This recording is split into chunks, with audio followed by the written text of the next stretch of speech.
Okay, so what I'm going to talk to you guys about is what we actually do when we open up the hives to get honey out of it. So you've probably seen this process, but I'm just going to show you some of the tools that I use, and then we'll show you where the honey actually comes from, and then we're going to process some of the honey so that you guys can actually taste it. So the first thing is that bees are really friendly, and they're actually really gentle, but sometimes they sting you if you don't handle them properly.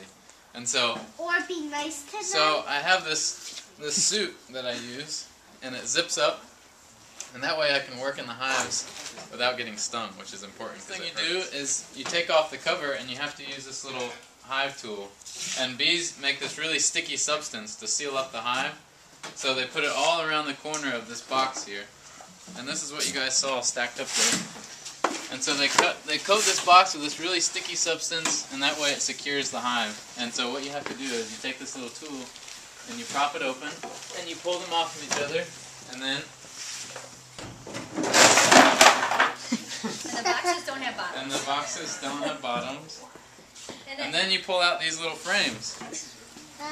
And the bees, as they're working, they fill up all these tiny little holes with honey. Can I touch it? Pull these out. There's lots of bees that are all over this because they're still working. And so in order to gently take them off, you brush them off with this brush and get them all cleaned off. And then I put these frames down in a little box in there, and I bring them back down to the shop with me. And so, but in order to get into the hive, you have to use this thing called a smoker. And so, bees, there's different theories on what the smoke does, but it sort of calms them down so that you can work in the hive. Honey is heavier than water, so a bucket of honey weighs 60 pounds. Wow. A lot heavier. And so what the bees have done is they've filled all these little pieces of comb that are covered, they fill them all with honey. They use their wings and they dry all the water out of the honey so that it won't ferment. And then they seal it up with a wax covering.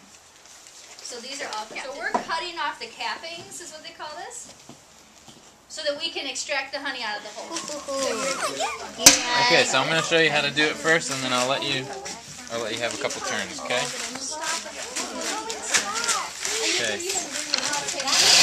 So you want to start it one way, sort of get it going. See how it's spinning there? And then you want to slow it down, and then go the opposite way.